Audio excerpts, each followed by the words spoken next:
Good morning. It's about 11 o'clock. We're charged up to 90%, and we are going to leave here from Burnsville and head up to Bemidji, Minnesota to talk EVs at an event tonight. So looks like about a 4.5 hour drive. Let's hit the road.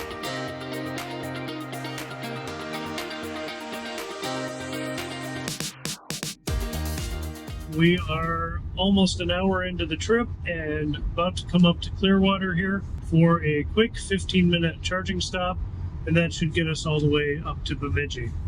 And then we'll hit the supercharger there before the event. I don't know if we're going to be doing ride and drives or not, but want to be prepared for that, and then we'll be good to go on our way home after that stop. This is good. This is going to work out great for our bathroom break. Might actually have to stop for another one between here and Bemidji, but we'll see. This is just a simple day trip up and back for the event this afternoon. Originally I thought I wouldn't film much, but then I thought this would be a good comparison between the 2021 Model Y and the same event I drove to in 2019 with our Model S. Good morning, it's 11:07 in the morning. I am driving up from Burnsville, Minnesota, up to Bemidji for National Drive Electric Week. The Model S was a 2015 85D, so obviously still Tesla, but a big upgrade in technology over those years. So we'll see how we do. I think I captured all the numbers from that trip, and so I'll do a compare and contrast for where we've come in 4 years. Last night I checked out a better route planner to see what the best way to get up there was. There is a supercharger in Clearwater off of 94 here, and then there's also one in Baxter, Minnesota, which is about halfway up. Now, a better route planner had scheduled me to stop in Clearwater for like 5 minutes, but I left home with a little extra charge than I was expecting to, so I'm gonna go straight to Baxter and skip that Clearwater stop if I don't need a restroom break. Trying to make up a little bit of time after leaving a little late. We do have the benefit of a little bit of a crosswind now, but basically the wind is going north, kind of pushing us along the way. We'll see how it is in the evening coming home. Fairly easy traffic around Minneapolis. We'll have this 15-minute stop at Clearwater.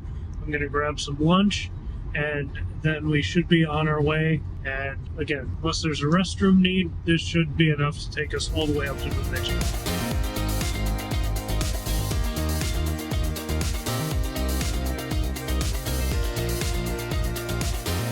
Okay, 12:09 p.m., 60%, estimated 15-minute charge time. Right now it's saying we get to Bemidji with negative 6%, so we definitely want some charge here. I'm going to run in and get some lunch. This is a V2 station, so not going to be super quick, but at 60%, it's not going to matter much. I always like to use 2B or not 2B, because I'm a nerd. And the V2s take a little bit longer to connect, but still pretty fast overall. Should be turning green in just a second here. There we go. All right. Charge up and get moving. Just got back to the car and it says we have enough to continue our trip. Looks like we'll get to Bemidji with 32%. I didn't go that fast. I just used the restroom and then browsed for some snacks, but I didn't feel I was gone 15 minutes, but maybe I was. Let's unplug and get moving. It's saying we should get to Bemidji at around 3:15, so that will be good. The event starts at 4. So I'll take a brief stop at the supercharger up there, like I said, and then head over to the event.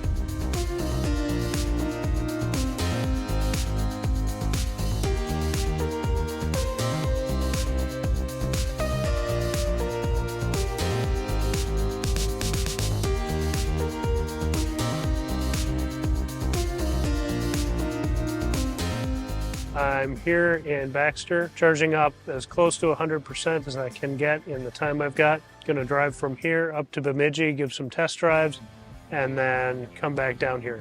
I think there are some slower chargers in the parking lot of the electric company that's hosting this event, but I don't want to bank on that. I want to make sure I'm set regardless. So Right now we're at about 94%, and I need to get on the road in about 2 minutes.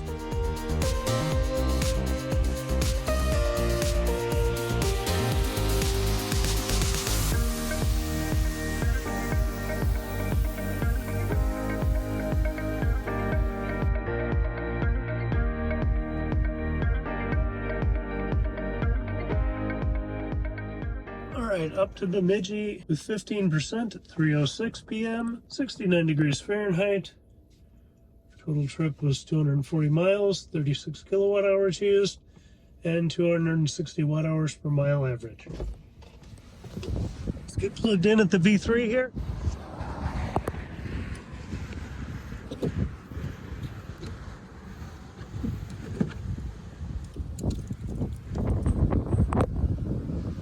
And I'm gonna take a restroom stop.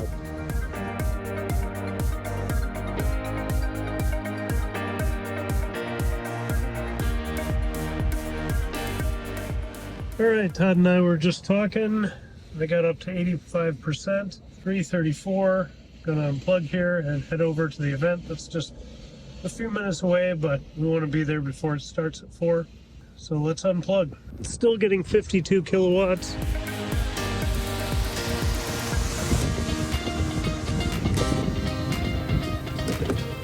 We pulled into the Beltrami electric building and lined up with about a dozen other vehicles, yard equipment, and a stage. A big difference in 4 years from the parking lot by the chargers outside. But that was a fun time, and more people were giving test rides and drives. That worked out with fewer attendees, where we could scooch around each other. This year, I think only a Bolt was doing test drives. The rest of us were inside answering questions and letting people kick the tires. Many more attendees, though, and a much bigger variety of EVs. So although there was less driving, people got exposed to a broader range of what's out there and owner experiences. Having a more formal event structure also opened up the opportunity for panel discussions with folks from the utility and EV owners to answer questions and share their experiences with road trips and winter weather. The dynamic of conversations has changed too. From when we drove up here, I was expecting to see all these little bubble cars, and these are real nice, normal, everyday cars, to attendees actually looking through the vehicles shown as their possible next car or truck, and asking less about the powertrain and more about the features between one model and another.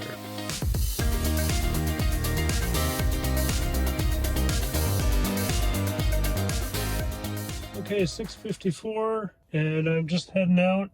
82%. There goes Todd off to his hotel because he's smart. But we got 82%. Originally, it wanted me to go back through Clearwater, but it wanted me to go back to the Bemidji Supercharger first. I'm not going to do that. So we'll just hit Baxter instead, saying we'll get there at 8:35.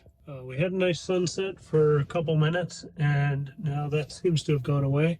I was also told by someone that this would be a better way to go for deer because it's more human populated. So we'll see. We're rolling the dice this time of year, traveling at dusk and night, but we're going to hit the road and go.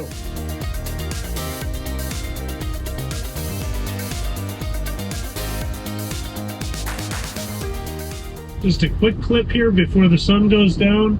The event was really fun. Lots of really interested people. Not super busy, but I was kind of toward the end of the line. Time things started picking up. There was some stuff going on the stage, which was good. People were paying attention to that. There were also a couple other Model Ys there, so I don't think any one of us was too busy, but there were enough interested people that we all talked to a few different people.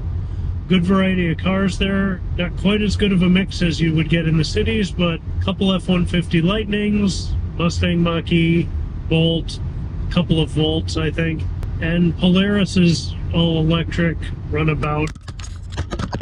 Oh, that just fell over. So a nice variety of vehicles, some good questions. Some people were even taking notes. That was really nice to talk about everything from the vehicle performance, how long we expect these batteries to last, to how you charge it, how you road trip with it. Overall, a really good experience. I think it was really beneficial that they had those presentations and panels on the stage, kind of give everyone the basics, answer, some of the bigger group questions.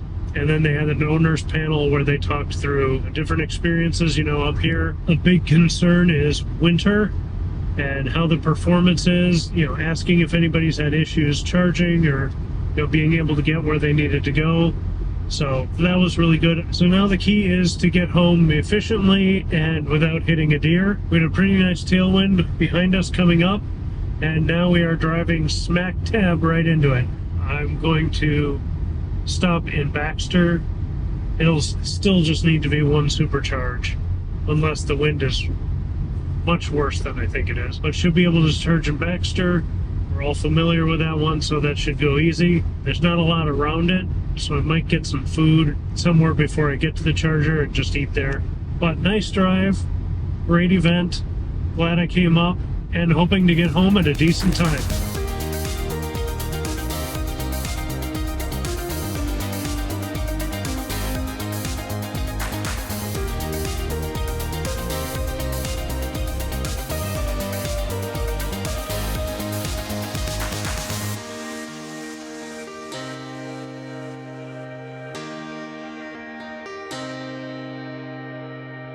Here in Baxter with 37%, it's 8:30 p.m., 64 Fahrenheit, 100 miles since our last charge, 98 since we left the co-op. And so far on our trip, we've gone 341 miles, 92 kilowatt hours, with an average energy consumption of 271 watt hours per mile. Let's get plugged in.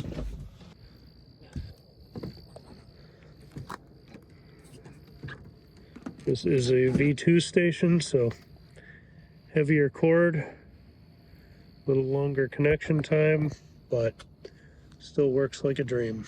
Saying to get to 90%, we have 30 minutes remaining. We'll see if we need that. I need to hit the restroom first, but we're ramping up here.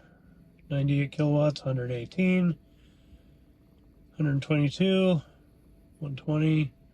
So that might be our peak, but we got 38%, so we're not too low on the battery, but this will charge quickly.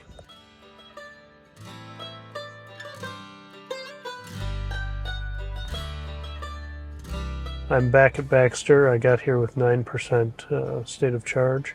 I got home that night about 1 a.m. I just got back from using the restroom in the Arrowwood Lodge. And we're at 57%, saying we need 15 minutes to continue our trip. Right now we'd get home with minus 11%, it's saying. Minus 10 now. So it's saying 15 more minutes. We'll see if we need that. I'm gonna catch up on social media stuff. Okay, 8:51, and just got the pop-up that we have enough to continue our trip. I've just kind of been vegging out, which has been nice, because I needed to change my brain state a little bit. But saying we'll get home with 13%, which is plenty, and there are a bunch of chargers between us if I end up using more battery than that. But it seems like the wind has died down, and we should be in good shape. So 82%. We're still getting 55 kilowatts, but time to get home. So. Nice little check of social media, and I'm back on the road. Soon we'll arrive at about 11:15. That's not too bad.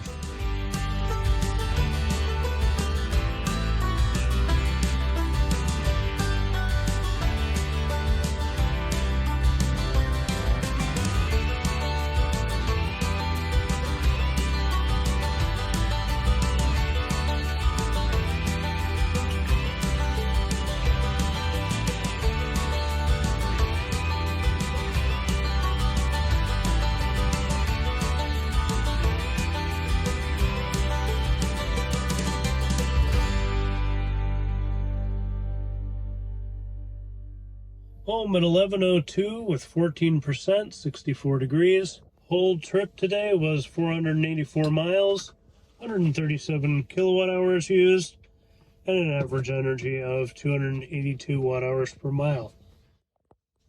Since the last charge in Baxter, 144 miles, 44 kilowatt hours, and 309 watt hours per mile, and we'll wrap up in the studio. Although I don't have the data from 2019, I can tell a huge difference just in the times I got home.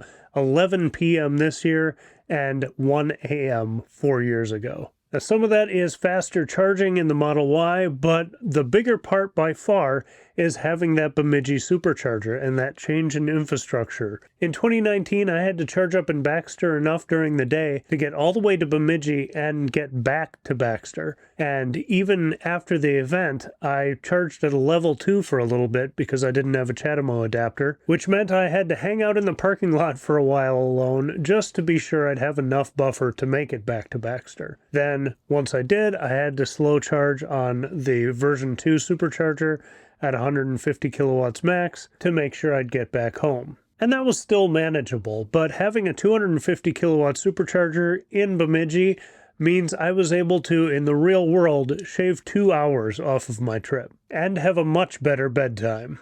I apologize that I wasn't able to do a cost comparison on these trips because the 2015 Model S we had back then had free supercharging for life, and right now I'm running on free supercharging referral miles.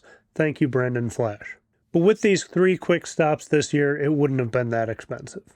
Still an easy 500-mile trip in a day that was doable 4 years ago and is super simple now. More stations are opening up all the time, so it'll be even easier when you get your next EV. Let me know if you have any questions below.